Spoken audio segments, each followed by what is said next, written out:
जय हिंद प्यारे साथियों, कैसे हो आप सभी। आई होप कि आप सभी अच्छे होंगे और मस्त होंगे।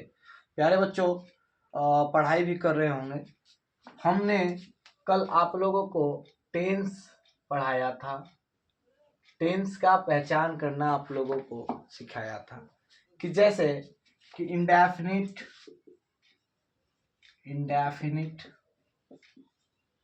कॉन्टिन्यूअस, परफेक्ट,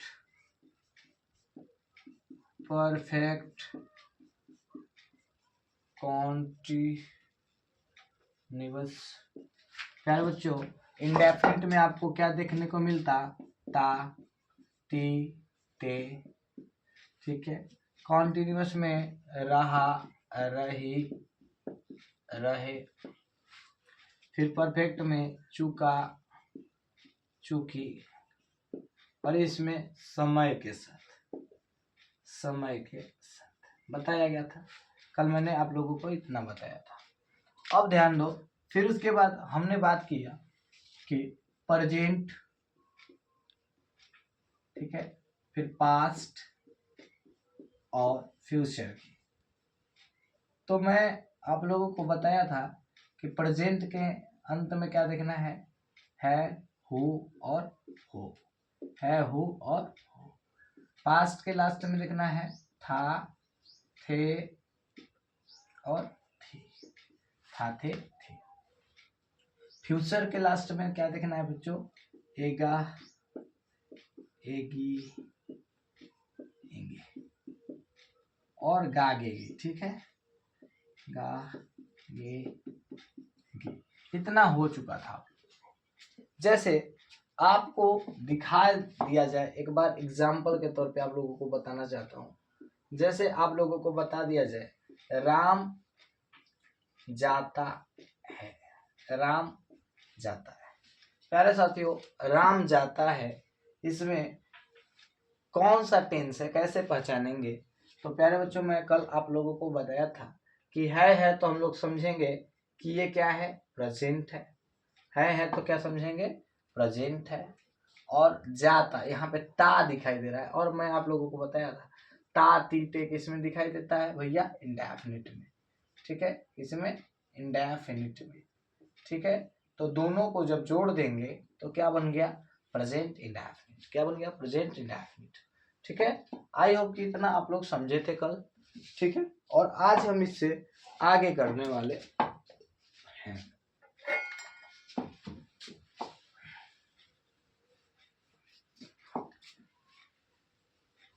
आज से हम लोग पढ़ेंगे प्रेजेंट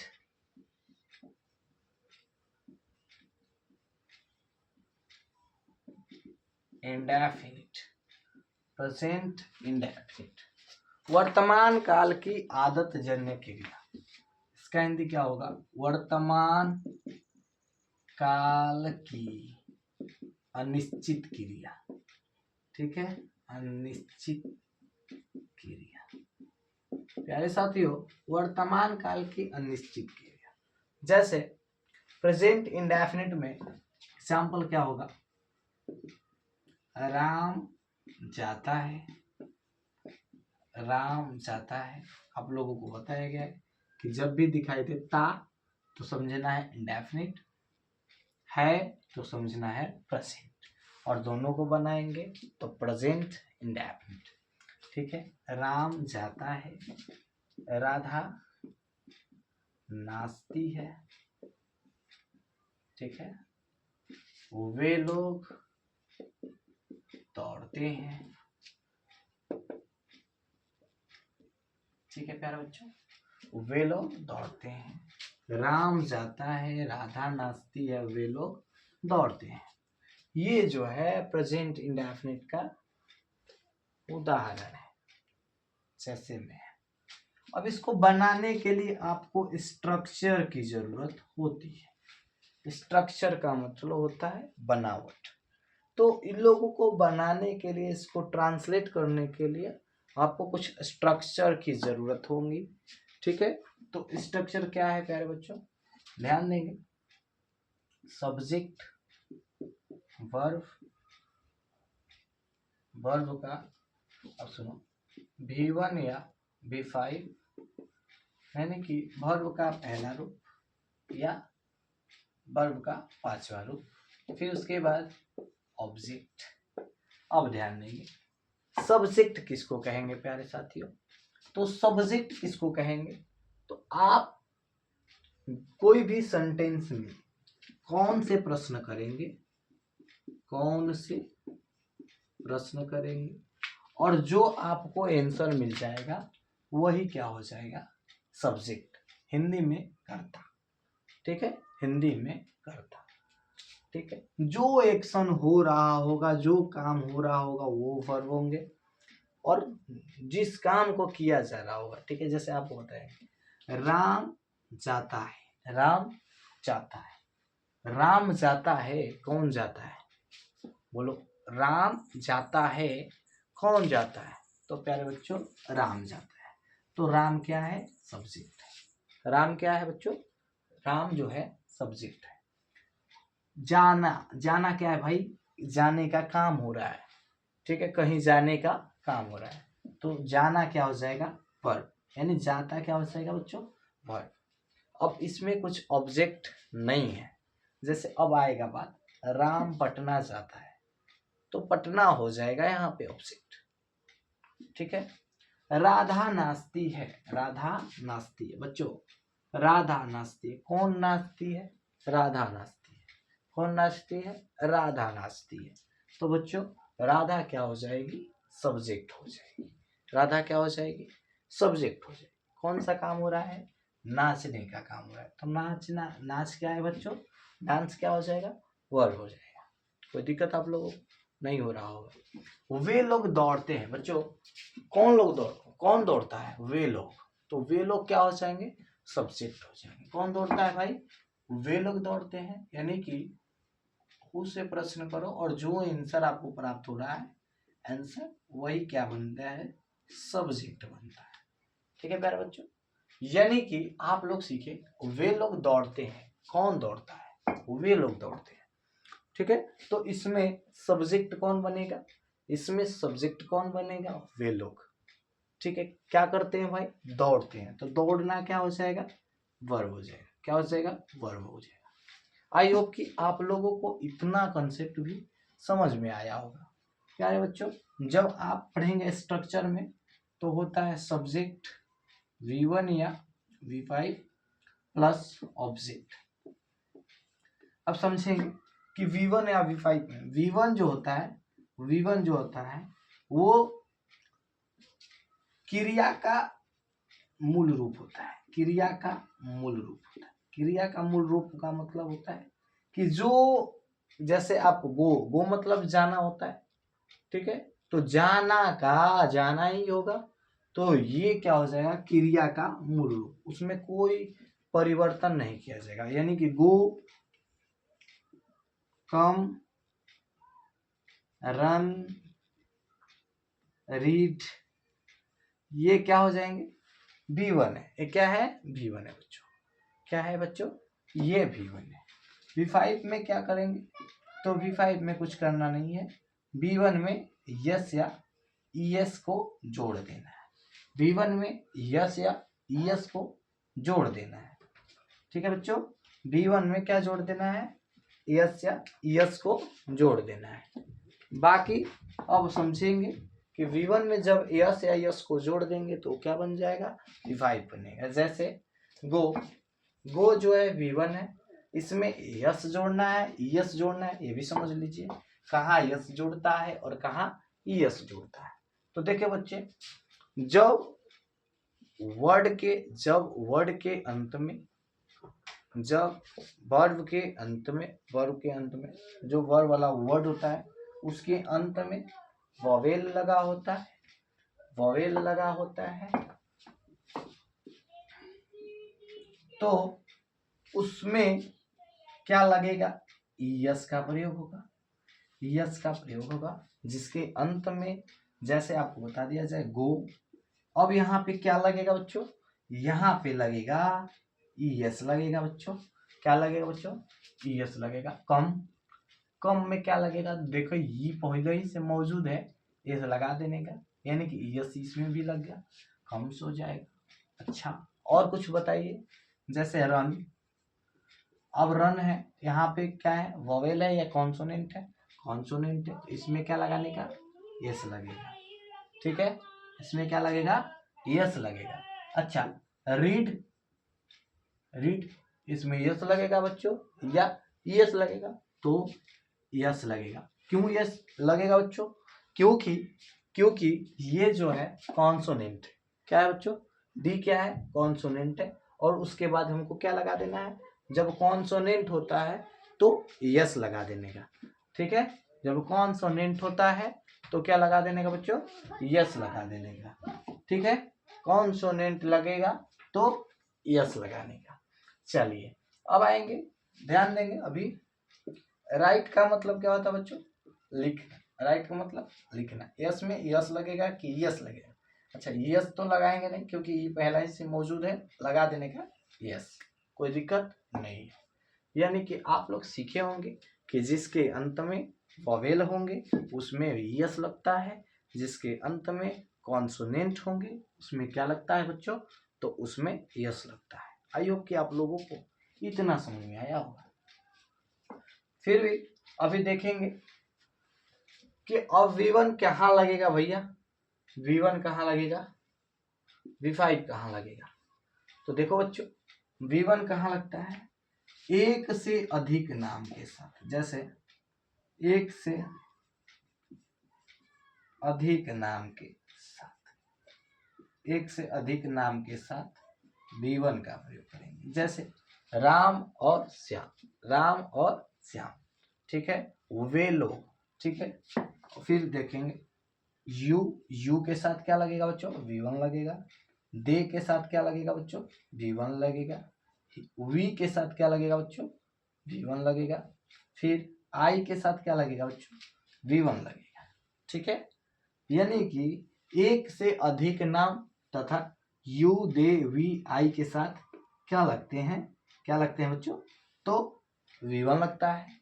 अब ध्यान देंगे V5 कहाँ लगेगा, तो ही, सी, इट तथा एक नाम के साथ, एक नाम के साथ, जहां एक वचन होंगे वहां पे V5 लगेगा, जहां बहुवचन होंगे, जहां बहुवचन होंगे, जहां प्लूरल होगा वहां पे V1 लगेगा, जहां पे सिंगुलर होगा वहां पे V5 लगेगा।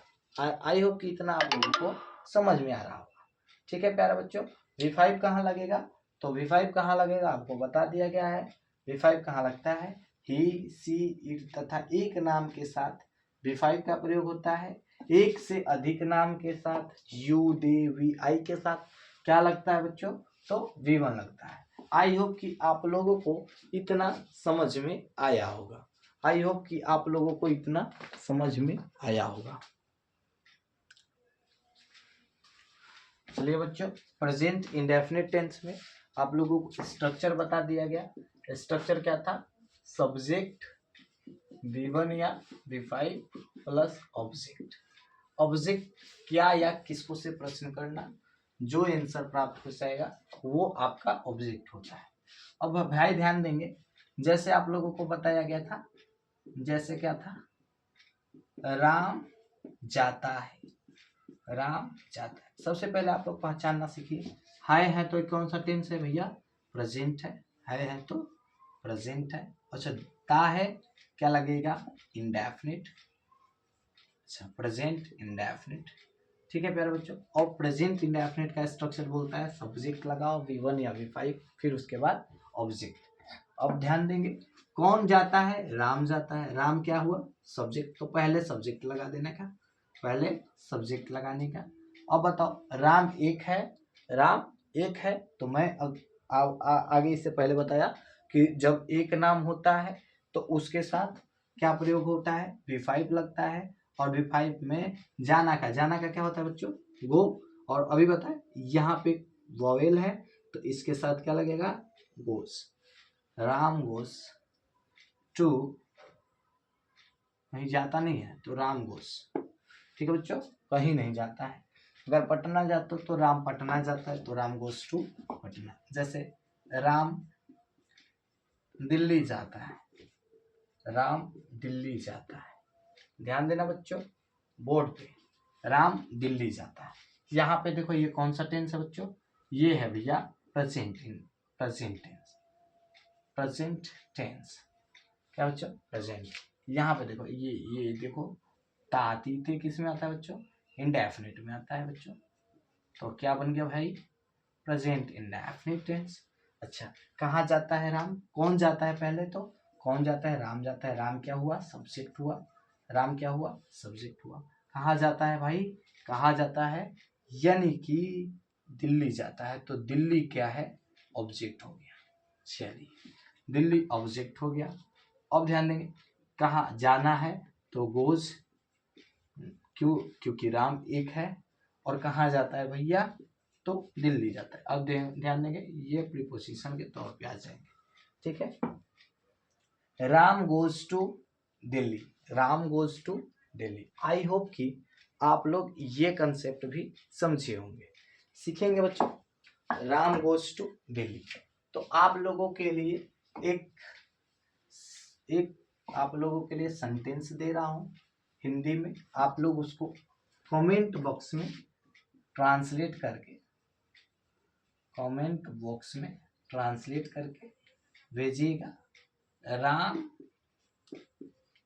और मोहन, राम और मोहन अंग्रेजी पढ़ते हैं, राम और मोहन अंग्रेजी पढ़ते हैं। ठीक है प्यारे बच्चों, ध्यान देने का, राम और मोहन अंग्रेजी पढ़ते हैं। तो आप लोगों को कमेंट में जवाब देना है, इसका ट्रांसलेट करना है आप लोगों को। फिर एक और, राम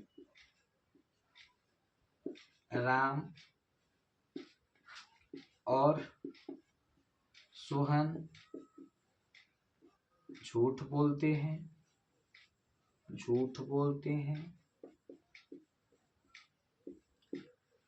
राम और सोहन झूठ बोलते हैं।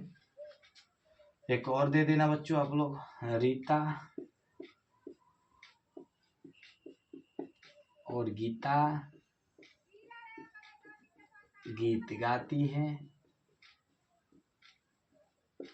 ठीक है प्यारा साथियों, तो ये 3 चीज का जवाब, तीनों सेंटेंस का जवाब, तीनों वाक्य का जवाब आप लोगों को कमेंट बॉक्स में देना है, आप लोगों को कमेंट बॉक्स में देना है प्यारे बच्चों।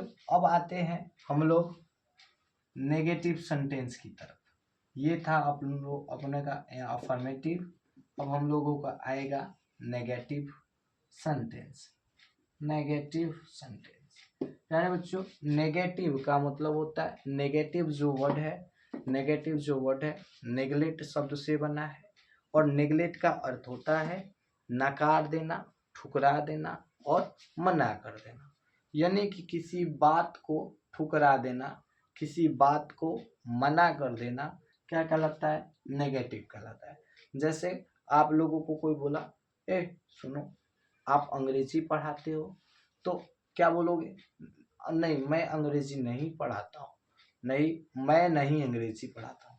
तो उसके बात को क्या कर दिया भैया, मना कर दिया। मैंने बोला तुम चोरी करते हो, तो बोले, आप बोले कि मैं चोरी नहीं करता हूँ, तो आपने मेरे बात को क्या किया, ठुकरा दिया, मना कर दिया। तो नेगेटिव जो वर्ड है नेगलेक्ट शब्द से बना है। नेगलेक्ट का अर्थ होता है मना कर देना, ठुकरा देना, बतिया देना। ठीक है बच्चों, तो अब ध्यान देंगे नेगेटिव का अर्थ आप लोगों को बता दिया गया। अब इसको बनाने के लिए इसका स्ट्रक्चर क्या होता है, सब्जेक्ट। अब ध्यान देंगे बच्चों, नेगेटिव में नोट लगेगा। नेगेटिव में क्या लगेगा बच्चों, नोट लगेगा। और नोट को लगाने के लिए डू या डज का प्रयोग करेंगे, डू या डज का प्रयोग करेंगे। उसके बाद नोट लगाएंगे, उसके बाद क्या लगेगा बच्चों, नोट लगेगा, उसके बाद V1 लगेगा, उसके बाद ऑब्जेक्ट लगेगा। अब ध्यान देंगे नोट को एक्सुलरी वर्ब की जरूरत होती है, नोट को एक्सुलरी वर्ब की जरूरत होती है। इसीलिए ये डू और डज का प्रयोग किया गया है। ठीक है, तो सब्जेक्ट डू या does not plus V1 plus object, ये जो होता है प्रेजेंट इंडेफिनिट का नेगेटिव सेंटेंस होता है। प्रेजेंट इंडेफिनिट का नेगेटिव सेंटेंस होता है। अब ध्यान देंगे, जैसे राम क्रिकेट नहीं खेलता है, राम क्रिकेट नहीं खेलता है। अब ध्यान देंगे प्यारे बच्चों, जहां पे आप लोग V1 लगा रहे थे वहां पे आप लोग डज लगाएंगे, जहां पे आप लोग V1 लगा रहे थे। अब ध्यान देंगे, जब एक नाम होगा, जब एक नाम होगा, जब सिंगुलर नाउन होंगे, जब सिंगुलर नाउन होंगे तो उनके साथ यहाँ पे डज का प्रयोग करना है। जब सिंगुलर नेम होंगे, सिंगुलर होगा तो उसके साथ क्या प्रयोग करना है, डज का प्रयोग करना है। अच्छा बताओ, राम क्या है, राम सिंगल है तो सिंगुलर हुआ, और राम क्या है, सिंगुलर है तो राम का राम होगा भैया। अब इसमें क्या लगेगा, डू की डज, तो डू नहीं लगेगा बल्कि क्या लगेगा बच्चों, डज लगेगा। उसके बाद नोट लगाने का, उसके बाद क्या लगाने का प्यारे बच्चों, नोट लगाने का। उसके बाद क्या करता है, नहीं खेलता, खेलना, not play cricket, Ram does not play cricket. ठीक है बच्चों, यही हुआ आपका नेगेटिव सेंटेंस में। आप लोग, आई होप कि आप लोग भी ये कंसेप्ट समझे होंगे। फिर मिलते हैं नेक्स्ट वीडियो में, तब तक के लिए जय हिंद। पढ़ाई करते रहिए दोस्तों, मैं आपका भाई। और हाँ, ये एक और बात सुन लीजिए कि आप लोग थोड़ा सा मुझे सपोर्ट कीजिए, लाइक कीजिए, मन करे तो सब्सक्राइब भी कर लीजिए प्यारे बच्चों। जय हिंद।